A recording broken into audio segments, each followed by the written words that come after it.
Hello. All right. First of all, I'm in sunglasses because my regular glasses have broken. This has happened twice now, so I just look cool. I'm just walking around with my sunglasses inside cool. Even though the glasses I have.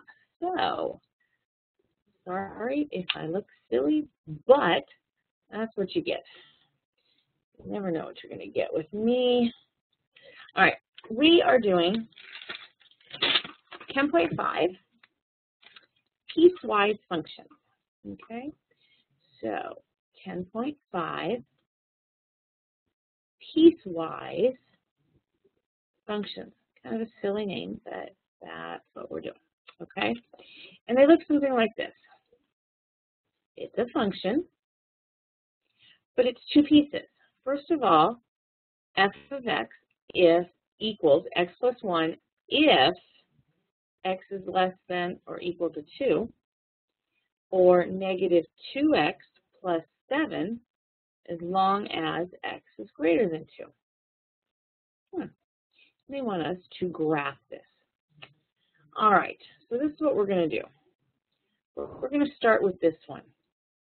We're going to make, how many points does it take to make a line? 2. But we're going to create 3 points. That way we know for sure we have the right line, okay? And we always are going to start with the number that they give us. Now it says x also needs to be less than 2. So 1 and 0 would be less than 2. Now, all you do is plug it in. So, if x is 2, 2 plus 1 is 3. If x is 1, 1 plus 1 is 2. If x is 0, 0 plus 1 is 1. Okay? Now, if you want, we can go ahead and graph it, or we can get the other chart going. And I would prefer to let's have the other chart so that we can do both at the same time. Okay? Let me just get this graph drawn here. Hey, that's pretty straight for me. You guys got to give me some credit here. That's a pretty sharp-looking graph. Okay. All right, let's do this one. Okay, now we're going to do this one. Make a chart. We're going to start with the number it gives us. And then it says x is greater than. So we've used 3 and 4. Number is greater than 2. Okay? All right, so now we plug it in. Negative 2 times 2 is negative 4, plus 7 is 3. Plug in a 3. Negative 2 times 3 is negative 6, plus 7 is 1. And plug in a 4. Negative 2 times 4 is negative 8, plus 7 is negative 1. Okay? All right. Now, we can still just make it all the same color. But we're going to start with this first one. Now, I'm boxing these in because what matters here is it greater than or less than, and is there an equal to? If there's an equal to, then the number we started with has a closed circle. If it's only greater than or less than, the number that we start with has an open circle, because that's how, remember, that's the old-fashioned way. Do you include it or not include it? So in this case, my endpoint here of 2 gets to be included. So when x is 2, y is 3. It's a closed circle. When x is 1, y is 2. And when x is 0, y is 1. And it's going to keep going that way. So you can see that that's the first one. Okay? Now, the second one says when x is 2, y is 3. But it's an open circle because it's only less than. There's no greater than sign. But it's already a closed circle according to this one. So it's just an open circle around a closed circle. So it's a closed circle. 3, 1, and 4, negative 1. So you can see that this way it's going down. You graph each one separately and take into account what type of sign it is. All right, let's do it again and you'll see. Let's do another one and you'll see. Okay, what if I had f of x equals 2x plus 3 if x is less than or equal to 1, or negative x plus 4 if x is greater than 1. All right, we'll just use the same color, x and y. I'm doing this one. What do I start with? 1. What other numbers do I add? It's less than 1, so 0 and negative 1. Plug in a 1. 2 times 1 is 2, plus 3 is 5. Plug in a 0. 2 times 0 is 0, plus 3 is 3. And plug in a negative 1. 2 times negative 1 is negative 4, plus 3 is negative 1. All right, now let's do this one. Remember, that's our point that we have to decide if it's an open or a closed circle. Again, let's start with 1, but it says x is greater, so I'm going to use 2 and 3. So plug in a 1. Negative 1 plus 4 is 3. Negative 2 plus 4 is 2. And negative 3 plus 4 is 1. All right, we have both pieces. Here you go. Okay, now, let me get the graph here. All right, now starting with that first one, that first point, 1, 5, is it going to be an open or a closed circle? It's going to be a closed circle. And then we have 0, 3. And then we have negative 1, negative 1. So we see it's going that way. Now, this one, is it going to be open or closed circle? It's going to be an open circle. So 1, 3 is an open circle. 2, 2, and 3, 1. So it's going this way. Now, what this means is the function is coming up, it's coming up, it's coming up. See my dotted line? It's coming up, it's coming up. When it gets to 1, it drops down and keeps going this way. Okay? Piecewise functions aren't always going to touch. They aren't always going to come together. But you just take each one separately. Make sure your first point that you use that number, which is always your first point, either has an open or closed circle according to the sign, and you graph. That's all it is. Okay, so 10.5, not so scary. All right, so we're going to go on to 11.1. 11.1. 11.1 is reviewing the whole idea, is it a function, okay? And if it is, can we find its inverse? That's the silly part, okay? Now, if I were to say this is a function and this is a function, this one is 2, 1, negative 1, 0, 0, 1, 1, 2, and 2, 2. And G is 3, 1, 0, 2, 2, 3, and 4, 0. And we are looking for the inverse, okay? And the inverse is written like this. What is the inverse? Well, first of all, remember, to be a function, for every x, there can only be one y. Well, in order to have an inverse, okay, in order to have an inverse, if you have an inverse, it has to be what we call a one-to-one function. If it's not a one-to-one function, it can't have an inverse. You know, let me go back. To be a function, for every x, there can only be one y. To be a one-to-one function, then for every y, there can only be one x. If it's one-to-one, it can have an inverse. Here so for every y, there can only be one x. Do you see y repeated at all? No. So we know for every y, there's only one x. So we can have its inverse. And guess what its inverse is? Can you see what I'm doing? I'm switching the x's and the y's. That's the inverse. 3, 1, 1, 3, 0, 2, 2, 0, 2, 3, 3, 2, 4, 0, 0, 4. Okay, look at the y's. Do the y's repeat at all? Oh, they do. When x is 2, I'm sorry, when y is 2, x is 2, but when y is 2, x is also 1. This cannot have a function because it's not 1-to-1. Okay? Now, what they're going to have you do is they're going to, first of all, you have to decide, is it 1-to-1? So you just look. For every x, there can only be one y. And then that's the easy way to find an inverse where you just switch it. But what if they gave it to you like this? F of x equals 2x plus 5.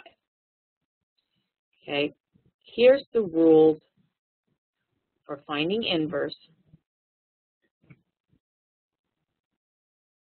The first thing you do is you change f of x to y.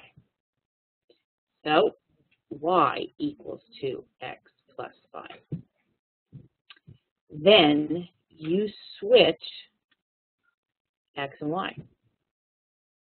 Meaning, where y is, you put x, and where x is, you put y. Switch them. Then you solve for y. Y is here, which means I need to move the 5 over by subtracting it. Okay, this is step 3. So I get x minus 5 equals 2y. And then I have to divide by 2. So I get, and I'm going to put y on this side. Y equals x minus 5 over 2. Okay, I solve for y.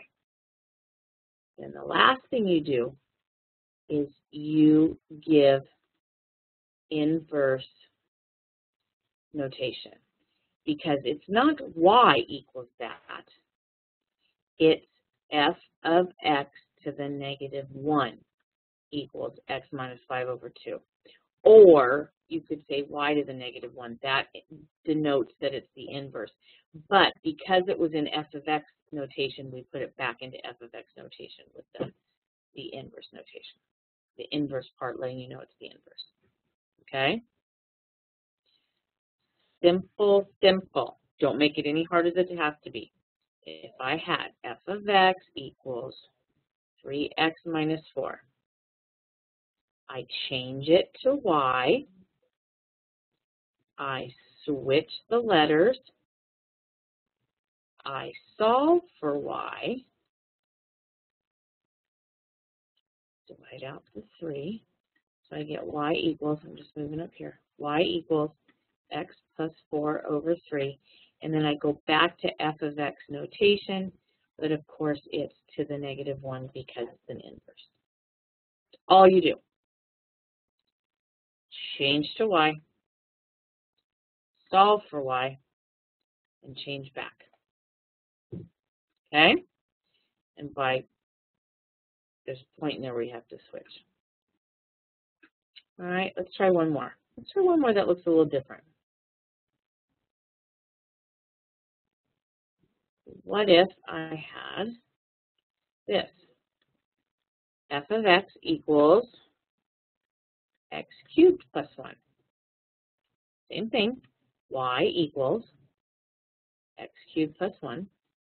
X equals y cubed plus 1. Switch the letters. Solve for y. X minus 1 equals y cubed. And how do you get rid of y cubed? You take the cubed root, and you do the same thing to this side. So you get y equals the cubed root of x minus 1. And of course, then you put it back to this. There you go. That's all it is. Okay? Now, if they were to give you something that looks like this, remember, you would apply what's called the vertical line test. Oh, it's a function. I only hit it once.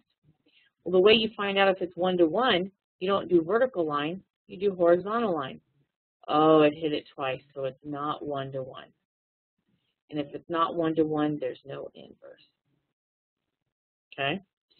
But what if it was something that looked like this? And it was a line. Well, it's a function, and it has an inverse. That's what you had found with all the others when we were doing y equals f of x, the ones we just did. Now, when I cube an x, it looks something like this.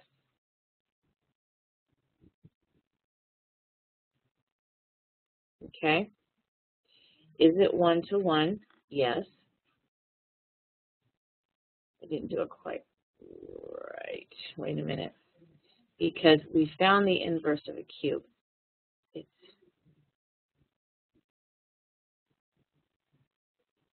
there. Is it 1 to 1? And yes, it can have an inverse. Don't mind that one. Okay? That's the introduction. Chapter 11. 11.1. All right. Let's get a new whiteboard, and let's do 11.2. 11.2 has to do with graphing. It has to do with graphing things that are exponents. Well, there's no magical formula to put it into. You make a table, and I always pick these numbers. These are like my magic numbers because that's really the middle of the graph. -2, -1, 0, 1, and 2. Let's figure out if that's what x is, what's y. And remember, y, that. So if x was -2, y would be 1 over 2 squared, which means y would be 1/4. If x was -1, it would be y equals 1 over 2 to the first, which is 1/2. If x was 0, remember anything to the 0 power is 1.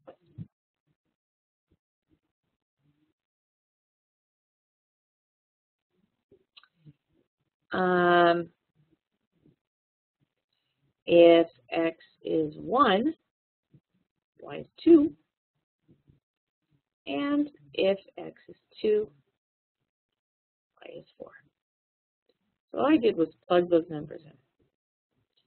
Now, with those numbers, we can graph.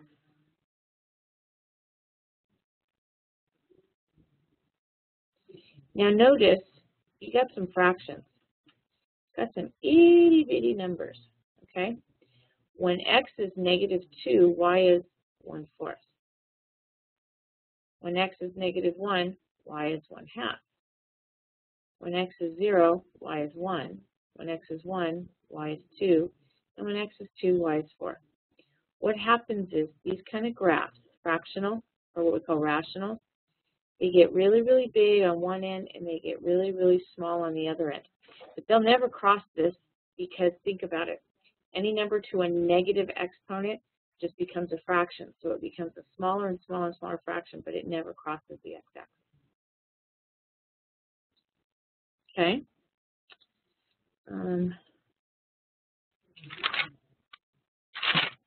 All right, let's look at another one. What if I had g of x equals 1/2 x? All right, let's do this. -2, -1, 0, 1, and 2. All right, remember, that's y. So if y equals 1/2 to the -2, that means it's 1 to the -2 over 2 to the -2, which means I have to change it. This comes up and that comes down, which means I get 4 over 1, which is 4. Remember, negative exponents, they have to move wherever they are. Okay? What if I had y equals 1/2 to the -1?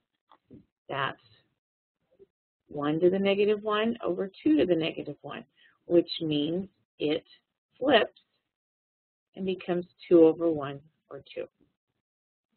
What if I have y to the 1/2 0? Anything to the 0 power is 1. Y to the 1/2 to the first power is just 1/2. And y 1/2 to the second power means 1 squared over 2 squared, which is 1/4. Okay? So if we were going to graph this,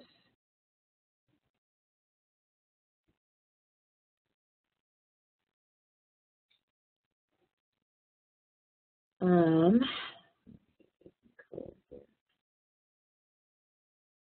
right, when x is -2, y is 4. When x is -1, y is 2. When x is 0, y is 1. When x is 1, y is 1/2. But when x is 2, y is 1/4. It's just the opposite. You see this one's going this way, but it's going to get smaller and smaller. It's never going to cross, and it's just going to keep getting bigger and bigger that way. All right, now that's graphing part of 11.2, but there's also a solving part of 11.2. They want you to solve something that looks like this. You're solving for x, but look where the x is. The x is an exponent. Now, something you need to know is, if the bases are the same, this is if, then you can say the exponents are the same or are equal. Is 9 and 27 the same number? No. But knowing your multiplication tables and knowing your exponential rules, does 9 and 27 have a number in common that we could change it to? For instance, 9 is 3 squared. 27 is 3 cubed. Now, that x was on the outside.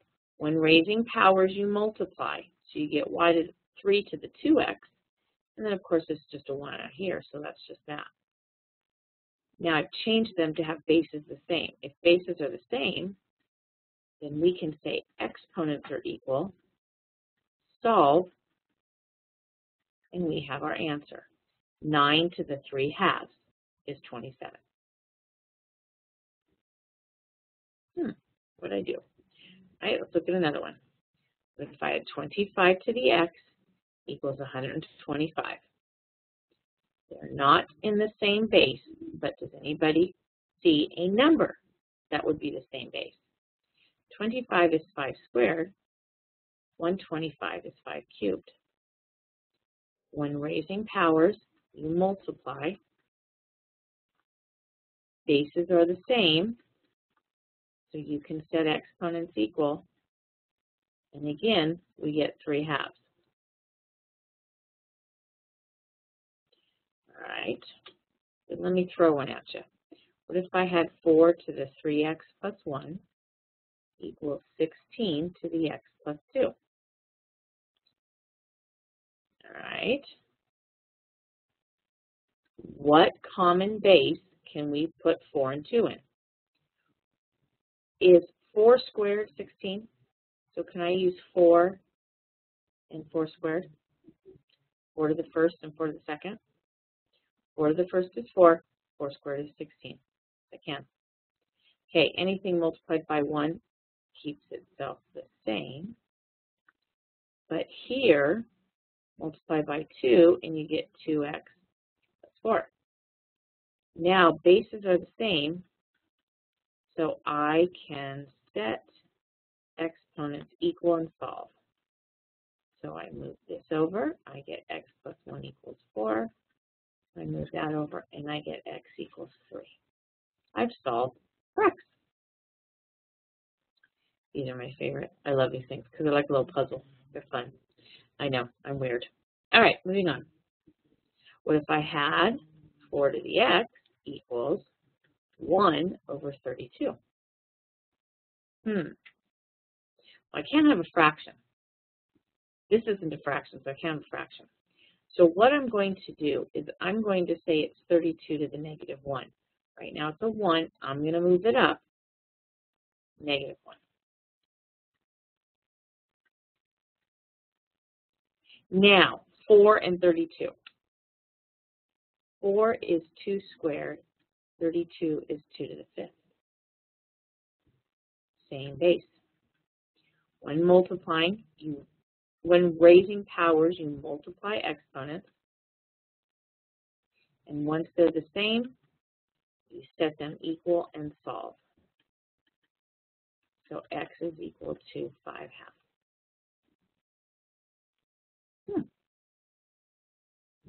All right. Try another one like that. Okay.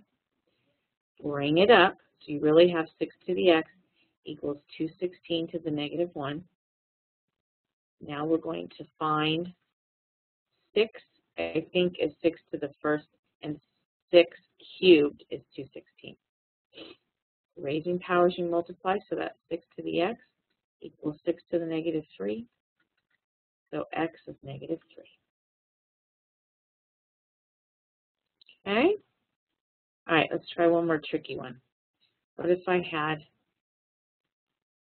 3/4 to the x equals 16 over 9? All right. Leave this as 3/4. Leave this as 3/4, but do you see, actually, I shouldn't have done it that way. You know what? Can we erase this? Yes, I can. Look at that. I used my stuff. How very cool. Okay.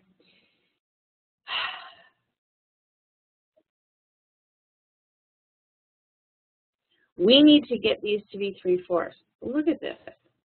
First of all, that's the multiple of 3, and that's the multiple of 4. So if I switch them and leave it that way, now they've switched, okay? Now, 9 is 3 squared. So I can make this 3 squared, and I can make this 4 squared, right? So, with that said, let me erase this too. What do you see we have? Raising powers here, what do we have? 3 to the negative 2 over 4 to the negative 2. If they're both negative 2, you can put them out here. You see that? We can just get, oops, we need to get rid of everything. So you just have the 3/4. That was tricky. So now, 3/4 to the x equals 3/4 to the negative 2. So x is negative 2. All right, let's look at another one like that. That was kind of tricky. What the heck? I just drew a very long line. Okay, what if I had 2/3 to the x equals 9/4? All right. Do you see how the 2 is going to go with this and the 3 is going to go with that? So I need to at least, I keep making mistakes. I need to at least say it's 4 to the negative 1 over 9 to the negative 1, which means I can say 4/9 to the negative 1. But we're still not 2/3. So to make it 2/3, it would be 2 squared over 3 squared. Or if they're both squared, can you see that it's 2/3 squared and then times the negative 1. So 2/3 to the x equals 2/3 to the negative 2. So x equals negative 2. Same base. Okay. How much time do I have? You know what? I'm going to stop here. This is too much. Too much. I don't want to cram your brain full. I'll do a separate one for 11.3. All right. It's playing around. Now, what we're doing is we're setting up for logarithms. So you've got to get these exponential base things taken care of and understood so that we can do logarithms, okay? All right. I'll see you later.